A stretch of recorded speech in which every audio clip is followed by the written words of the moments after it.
ತಕ್ಷಣ ಒಂಥರ ನನ್ನ ನಂಬಕ್ಕೆ ಸಾಧ್ಯ ಆಗಲಿಲ್ಲ. ಭಾಳ ಶಾಕ್ ಆಯ್ತು. ಅಂದರೆ ಅವರು ನನ್ನ ದೊಡ್ಡ ಅಭಿಮಾನಿಯಾಗಿದ್ದೆ ನಾನು. ಕಾರಣ ಅಂದರೆ ಎಸ್ ಎಂ ಕೃಷ್ಣ ಅವರು ನನ್ನ ಅನಿಸಿಕೆ 1962 ಮೊದಲೇ ಬಾರಿ ಇಂಡಿಪೆಂಡೆಂಟಾಗಿ MLA ಆಗಿ ಗೆದ್ದಿದ್ರು ಅವರು. ಇಂಡಿಪೆಂಡೆಂಟಲ್ಲಿ 25-26 ವರ್ಷ ಇತ್ತು ಅವಾಗ. 25-26 ವರ್ಷದಲ್ಲೇ ಇಂಡಿಪೆಂಡೆಂಟಾಗಿ ಗೆಲ್ಲಬೇಕಾದ್ರೆ ಅದು ಸುಲಭ ಇಲ್ಲ. ಆ ಟೈಮಲ್ಲೇ 62ರಲ್ಲೇ ಇಂಡಿಪೆಂಡೆಂಟಾಗಿ MLA ಆಗಿ ಆಯ್ಕೆ ಆಗಿದ್ದರು. ಮದ್ದೂರಲ್ಲಿ MLA ಆಗಿ ಆಯ್ಕೆ ಆಗಿದ್ದರು.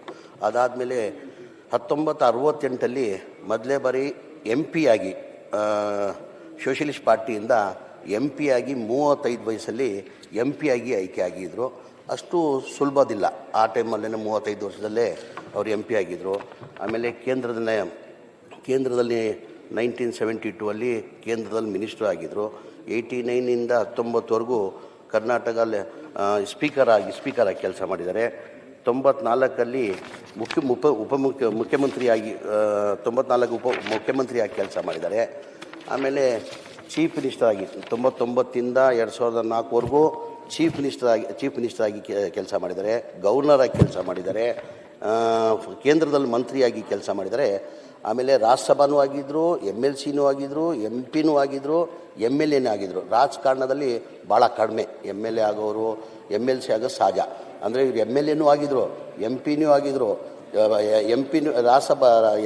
ರಾಜ್ಯಸಭಾ ಮೆಂಬರು ಆಗಿದ್ದರು, MPನೂ ಆಗಿದ್ದರು, ಕೇಂದ್ರದಲ್ಲಿ ಮಂತ್ರಿ ಆಗಿದ್ದರು, ಸ್ಪೀಕರ್ ಆಗಿದ್ದರು, ಗವರ್ನರ್ ಆಗಿದ್ದರು, ಮುಖ್ಯಮಂತ್ರಿ ಆಗಿದ್ದರು. ಎಲ್ಲ ಹುದ್ದೆನ ಯಾರನ್ನು ರಾಜಕಾರಣಿಗಳು ಅನುಭವಿಸಿದ್ದಾರೆ ಅಂದರೆ ಅದು ಎಸ್ ಎಂ ಕೃಷ್ಣ ಅವರು.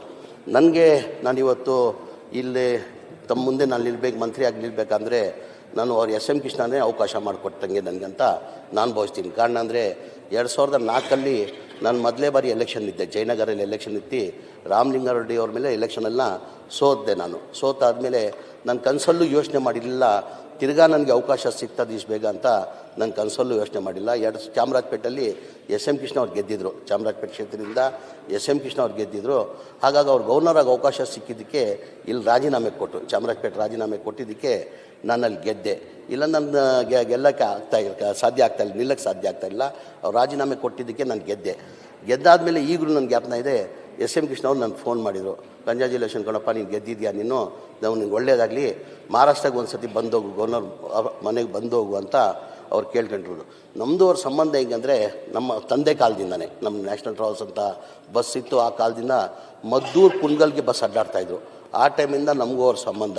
ನಾನು ಅವ್ರ ಚುನಾವಣೆಯಲ್ಲಿ ಹೋಗಿ ಕೆಲಸ ಮಾಡಿದ್ದೀನಿ. ನಾನು ಮುಂಚೆ ಅವ್ರ ಚುನಾವಣೆ 99 ಮುಂಚೆ ನಾನು ಅಲ್ಲಿ ಮದ್ದೂರಲ್ಲಿ ಹೋಗಿ ಅವ್ರ ಚುನಾವಣೆಯಲ್ಲಿ ಕೆಲಸ ಮಾಡಿದ್ದೀನಿ. ಅವರು ಮುಖ್ಯಮಂತ್ರಿ ಆಗಿದ್ದರು. 99 ಮುಖ್ಯಮಂತ್ರಿ ಆಗಿ 2020 ನನ್ನ ಆಫೀಸ್ ಒಂದು ಇನಾಗ್ರೇಷನ್ ಇದ್ದರು. DP ಶರ್ಮಾ ಅವರಂತ ಇದ್ದರು. ಲೋಕಸಭಾ ಸೆಂಟ್ರಲ್ ಕಾನ್ಸ್ಟಿಟ್ಯೂನ್ಸಿ ಬೆಂಗಳೂರು ಸಿಟಿಯಲ್ಲಿ ಲೋಕಸಭೆ ಚುನಾವಣೆಗೆ ನಿಂತಿದ್ರು ಅವರು. ಅವ್ರಿಗೋಗಿ ಹೇಳಿದೆ ನಾನು, ಸರ್ ಮನೆ ಮುಖ್ಯಮಂತ್ರಿಗೆ ಹೋಗಿ ಕರಿಬೇಕಾಗ್ತದೆ, ನನಗೂ ಭಾಳ ಆತ್ಮೀಯರಿದ್ದಾರೆ, ನನ್ನ ಕಂಡ್ರೆ ಭಾಳ ಪ್ರೀತಿ ಅವ್ರಿಗೆ, ನಾನು ಆಫೀಸ್ ಓಪನಿಂಗ್ ಇದೆ ಸರ್, ಹೋಗಿ ಕರಿಬೇಕು ಅಂದರು. ಆಯಿತು, ನಾನು ಟೈಮ್ ಕೊಡ್ತೀನಿ, ಹೋಗಿ ನೀನು ಇನ್ವೈಟ್ ಮಾಡು ಅಂತ ಹೇಳಿದ್ರು. ನಾನು ಹೋದೆ ಸರ್. 2020 ಹೋಗಿ ಅವ್ರು ಇನ್ವೈಟ್ ಮಾಡಿದೆ. ಸರ್ ನನ್ನ ಆಫೀಸ್ ಇದೆ, ಸಣ್ಣ ಆಫೀಸ್ ಇದೆ, ಒಂದು ಟ್ರಾನ್ಸ್ಪೋರ್ಟ್ ಆಫೀಸ್ ಇದೆ, ದಯಮಾಡ್ತಾ ಓಪನ್ ಮಾಡಬೇಕು ಅಂತ ಅವ್ರನ್ನ ಕೇಳ್ಕೊಂಡೆ. ಆಯ್ತು ಕಣೋ ಬರ್ತೀನಿ ಅಂತ ಹೇಳ್ಬಿಟ್ಟು ಅವ್ರು ಬಂದು ಮುಖ್ಯಮಂತ್ರಿ ಆಗಿ, ನೀವು ನಂಬ್ತಿರೋ ಬಿಡ್ತಿರೋ, ಬರೀ 200 ಸ್ಕ್ವೇರ್ ಫೀಟ್ ಆಫೀಸ್ ಅದು. ಎಷ್ಟು? ನ್ಯಾಷನಲ್ ಟ್ರಾವೆಲ್ಸ್ ಅಂತ ಒಂದು ಸಣ್ಣ ಬುಕ್ಕಿಂಗ್ ಆಫೀಸ್ ಅದು. 200 ಸ್ಕ್ವೇರ್ ಫೀಟ್ ಆಫೀಸಲ್ಲಿ ಬಂದು ಓಪನಿಂಗ್ ಮಾಡಿ 1 ತಾಸು ನನ್ನ ಜೊತೆಯಲ್ಲಿದ್ದರು. 1 ತಾಸು ನಮ್ಮ ಆಫೀಸಲ್ಲಿ ಇದ್ದು, ನಮ್ಮ ಆಫೀಸಲ್ಲಿ ಕೂತ್ಕೊಂಡು ನನಗೆ ಆಶೀರ್ವಾದ ಮಾಡೋರು. ಆವತ್ತಿಂದ ನನಗೂ ಅವ್ರ ಪರಿಚಯ. ತಾವು ನೋಡಿರ್ಬೋದು, ನಾನು ಭಾಳಷ್ಟು ರಾಜಕಾರಣಿಗಳು ನೋಡಿದ್ದೀನಿ. ಅಂದರೆ ಸ್ಟೈಲಿಸ್ಟ್ ರಾಜಕಾರಣಿ ಅನ್ನಲ್ಲ ಇದ್ದರೆ ಅದು ಎಸ್ ಎಂ ಕೃಷ್ಣ ಅವರು. ಅಂದರೆ ಯಾವ ತಕ್ಕಂಗೆ ಯಾವ ಕಾರ್ಯಕ್ರಮಕ್ಕೆ ಎಂಥ ಬಟ್ಟೆ ಆಗಬೇಕಂತ ಹೇಳ್ಬಿಟ್ಟು ಅವ್ರ ತಾವು ನಾವು ನೋಡ್ಬೋದಾಗಿತ್ತು. ಅಂದರೆ ಬೆಳಗ್ಗೆ ಒಂದು ಬಟ್ಟೆ, ಸಂಜೆ ಒಂದು ಬಟ್ಟೆ, ಮಧ್ಯಾಹ್ನ ಒಂದು ಬಟ್ಟೆ, ಟೆನ್ನಿಸ್ ಆಗಬೇಕಾದ್ರೂ ಒಂದು ಬಟ್ಟೆ. ಅಂದರೆ ಒಂಥರ ಡ್ರೆಸ್ ಕೋಡ್ ಇದೆಯಲ್ಲ, ನಮ್ಮ ರಾಜ್ಯದಲ್ಲಿಲ್ಲ, ಇಡೀ ದೇಶದಲ್ಲಿ ಯಾವ ರಾಜಕಾರಣಿನೂ ಅದು ಹಾಕೋಕ್ಕೆ ಸಾಧ್ಯ ಆಗಲ್ಲ ಆ ಥರ ಬಂದಿರೋ. ಆಮೇಲೆ ವ್ಯಕ್ತಿ ಎಲ್ಲರ ಜೊತೆ ಒಂಥರ ಹೇಳ್ತೀನಲ್ಲ, ಯಾರು ಹೋದ್ರೂ ಪ್ರೀತಿಯಿಂದ ಮಾತಾಡೋರು. ನಾನು ಒಂದು 2-3 ವರ್ಷ ಹಿಂದೆ ಹೋಗಿದ್ದೆ ನಾನು. ನನಗೆ ಆಶ್ಚರ್ಯ ಆಯಿತು. ಅಂದರೆ ಅವಾಗಲೂ ಅವ್ರು 89-90 ಆಗಿತ್ತು. ನಾನು ಭಾಳ ವರ್ಷ ಎಲ್ಲೋಪ್ಪ ಹೆಂಗೋಪ್ಪ ಇದೆಯಾ ಜಮೀರ್ ಚೆನ್ನಾಗಿದೆಯಾ ನೀನು ಅಂತ ಹೇಳ್ಬಿಟ್ಟು ಅಶೋಕ್ ಅವ್ರು ಹೇಳ್ದಂಗೆ ಭಾಳ ಹೊತ್ತು ನನ್ನ ಕುಣಿಸ್ಕೊಂಡ್ರು. ಹೆಂಗಿದೆಯಪ್ಪ ರಾಜ, ಹೆಂಗೆ ನಡೀತಾ ಇದ್ದೆ, ನಾನು ಭಾಳ ಖುಷಿ ತಂತು, ಭಾಳ ಸಂತೋಷ ಆಯಿತು, ನೀನು ಎತ್ತರದಲ್ಲಿ ಬೆಳೆದಿದ್ಯಾ, ಮಂತ್ರಿ ಆಗಿದೆಯಾ ಅಂತ 2 ಬಾರಿ ಮಂತ್ರಿ ಆಗಿದೆಯಾ ನೀನು, 5 ಬಾರಿ ಚಾಮರಾಜಪೇಟೆಯಲ್ಲಿ ಎಮ್ ಎಲ್ ಎ ಆಗೋದು ಸುಲಭ ಇಲ್ಲ, ನೀನು 5 ಬಾರಿ ಎಮ್ ಎಲ್ ಎ ಹಾಕಿದ್ಯಾ, ಈ ಥರನೇ ಮೇಂಟೈನ್ ಮಾಡು ಹೋಗುವಂತ ಭಾಳ ಖುಷಿಯಾಗಿ ಭಾಳ ಆತ್ಮೀಯಾಗಿ ಮಾತಾಡೋರು. ಯಾರು ಹೋದ್ರು ಅವರು, ನಾನು ನೀವು ಅಂತ ಇಲ್ಲ, ಯಾರು ಹೋದ್ರೂ ಭಾಳ ಆತ್ಮೀಯಾಗಿ ಮಾತಾಡೋರು, ಭಾಳ ಇದ್ದು ಗೌರವ ಕೊಡೋರು. ಹಾಗಾಗಿ ನನ್ನ ಕಂಡ್ರೂ ಭಾಳ ಪ್ರೀತಿ ಇತ್ತು. ಎಲ್ಲೋ ಒಂದು ಕಡೆ ಇವತ್ತು ಅಶೋಕ್ ಅವ್ರು ಹೇಳಿದ್ರು ಒಂದು ಮಾತು, ಒಬ್ಬ ಹುಟ್ಟ ಮೇಲೆ ಸಾಯಲೇಬೇಕಂತ ಸಹಜ. ಅಂದರೆ ನಾವು ಏನು ಒಳ್ಳೆ ಕೆಲಸ ಮಾಡ್ತೀವಿ ಜನ ನೆನೆಸ್ಕೊಂತ, ನನ್ನ ಯಾವಾಗಲೂ ಅದೇ ಹೇಳೋದು ನಾವು ಇರುವಾಗ, ನಾವು ಹೋಗುವಾಗ ಏನೂ ಹೊತ್ಕೊಂಡು ಹೋಗಲ್ಲ.